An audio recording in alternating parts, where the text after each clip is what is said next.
Muito bem, agora é hora de receber o doutor Mauro César Martins para comentar os assuntos do dia. Bem-vindo mais uma vez aqui, doutor. Um bom dia. Olha, a Prefeitura de Presidente Prudente formalizou anteontem, mudanças no comando da chefia de gabinete das secretarias municipais de Meio Ambiente e Turismo. No caso da pasta do Meio Ambiente, Luiz Fernando Luizari Gomes passa a chefia para Cláudio Honor Pascoaloto Júnior, que até então era assessor na mesma secretaria. Ao mesmo tempo, Gomes passa a ocupar o cargo de assessor de secretaria da pasta do Turismo.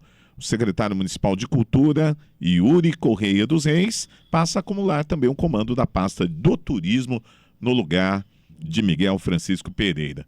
Mais uma mudança no governo do Ed Thomas neste começo de ano, hein, doutor? Sim, chegando à 20ª mudança. 20 mudanças. 19 já confirmadas. Isso é horrível para Presidente Prudente. E isso mostra que não existe e nunca existiu, nesses 3 anos, um projeto de poder para a cidade de Presidente Prudente.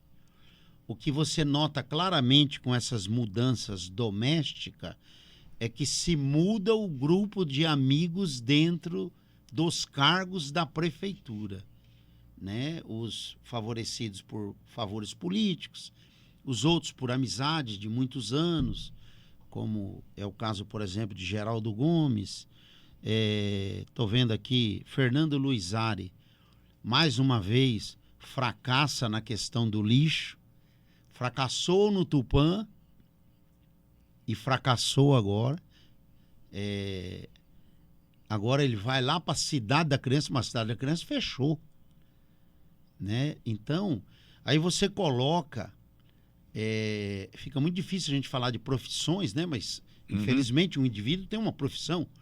Mas você coloca um ex-repórter da TV Fronteira que foi contratado para falar em nome da Secretaria do Meio Ambiente de Prudente, porque o secretário Fernando Luizari estava muito desgastado na questão do Ministério Público e do lixo, e agora esse jornalista repórter que foi contratado para ser assessor de imprensa da Secretaria do Meio Ambiente se transforma em secretário. Só pode ser uma brincadeira. Se tratar o meio ambiente com todas as demandas do lixo, de recolhimento do lixo, criaram 2 leis absurdas de corte de árvores agora, jogando nas costas do munícipe. A prefeitura entende que o munícipe prudentino é culpado por todo esse desmando do descarte irregular de lixo. Ambos são culpados. Os munícipes que descartam errado e a prefeitura e a Prudenco que não recolhe. Então, cadê a consciência ambiental que a Secretaria do Meio Ambiente tem verba para fazer? Você acha que eles lá estão preocupados com isso? É só politicalha. Agora, nessas outras mudanças aqui, mesma coisa. Donizete entrou no lugar do Major. Donizete já está lá no RH. O Major saiu da chefia de gabinete. O Major, quando entrou lá, tirou do gabinete o Cleiton Reis e o Jonas, e tirou o Geraldo Gomes, que tiveram que ser realocados lá em outros órgãos. O Jonas foi lá para Atende Prudente, tem lá um processo do Ministério Público lá do cargo lá. Agora retornou lá para secretário de Relações Institucionais. E agora que sai o Major, retorna o Geraldo Gomes, o assessor de imprensa do ED, candidato a deputado federal, para ser secretário de comunicação. Então, enfim, não existe um projeto.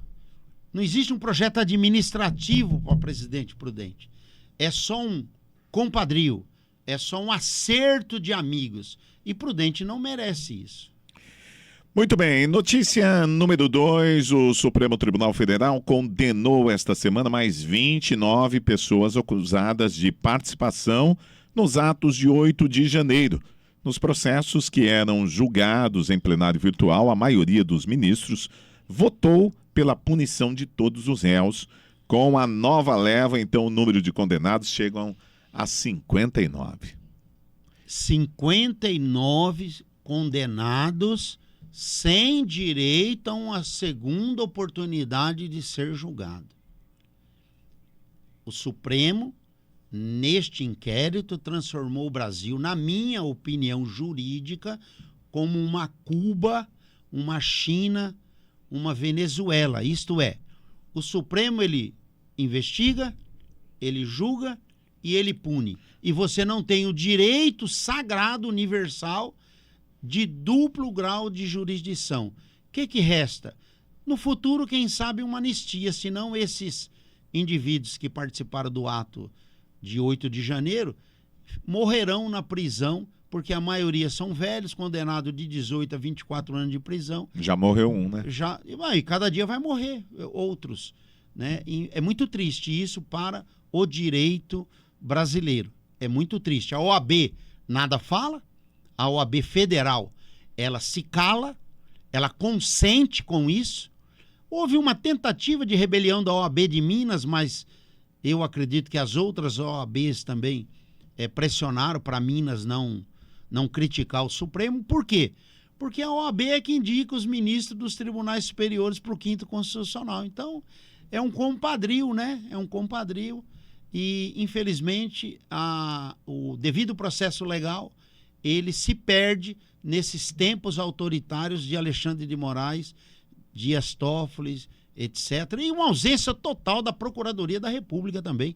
Esse Gonê também, que é nomeado pelo Lula aí, Procurador-Geral da República, cada dia um pior do que o outro, né? Já foi a Raquel Dodge, depois foi Augusto Aras, agora esse Gonê, quer dizer, são todas pessoas sem nenhuma qualificação de isenção para exercer esses cargos. Aliás, como tudo nos tribunais superiores de Brasília em especial, está contaminado pela total ausência da republicidade. Isso é, não são atos republicanos na minha concepção, como advogado, que aprendi direito como é direito, não como direito sendo ato de injustiça.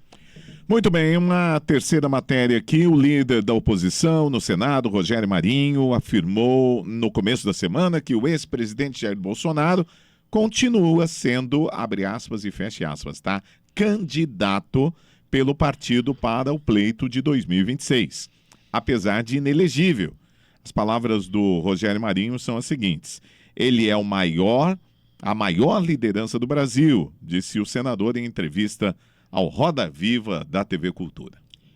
Bom, todo cidadão, até o dia da inscrição da sua chapa no processo eleitoral, seja ele vereador, deputado estadual, deputado federal, senador, governador, vice-governador e presidente da República, ele tem um dia que o partido registra a sua candidatura. Até lá, até o Cabral do Rio de Janeiro pode ser candidato. O Lula estava preso, condenado, também registrou. Só que quem vai decidir são os desembargadores, porque o Ministério Público normalmente apresenta as impugnações para os chamados fichas sujas. Então, quem vai decidir se a candidato A, candidato B é ou não presidente da República, candidato a prefeito ou a governador, é o Poder Judiciário através do juiz eleitoral. Então, tem que esperar a inscrição da chapa e aí depois, se o candidato impugnado for amigo do rei, ele consegue lá uma liminar e consegue ser candidato. Por exemplo, professor Agripino, nas últimas eleições, ele conseguiu uma liminar para ser candidato em Presidente Prudente. Depois a liminar foi derrubada, isto é, o desembargador do TRE viu que ele não teria mesmo direito de ser candidato. Mesmo assim, nas eleições ele ficou em terceiro lugar. Com uma liminar, hoje até morto pode ser candidato, mas depois a justiça vai fazer um julgamento final. Mas aí parece que tem uma carta na manga, né? Que é o novo presidente do TSE deve ser o indicado do Bolsonaro para o Ministério, para o Supremo Tribunal Federal, Nunes Marques, né? Como eu disse ontem, todos os políticos e partidos querem ter uma imprensa que é sua. E todos candidatos querem ter um juiz eleitoral, um ministro eleitoral seu. Eu prefiro acreditar que seja um juiz isento. Agora, é possível, sim, qualquer candidato que seja considerado inelegível conseguir uma liminar e, quem sabe, num julgamento final, aí é mais difícil, conseguir ser candidato. Mas eu acho que isso é coisa para se analisar em 2026. Ainda está longe, né? É muita perda de tempo de todos ficar discutindo um problema de 2026. Vamos discutir agora, dia 15 de agosto, quando vai se inscrever as chapas para prefeito de Presidente Prudente. Lá também muitas impugnações ocorrerão. Muito bem, tá aí, doutor Mauro César Martins, falando mais uma vez aqui no Jornal da Mix. Doutor Mauro, muito obrigado. Sabe as palavras, como sempre. Bom dia. Um bom dia. É isso aí, a gente volta já já com muito mais.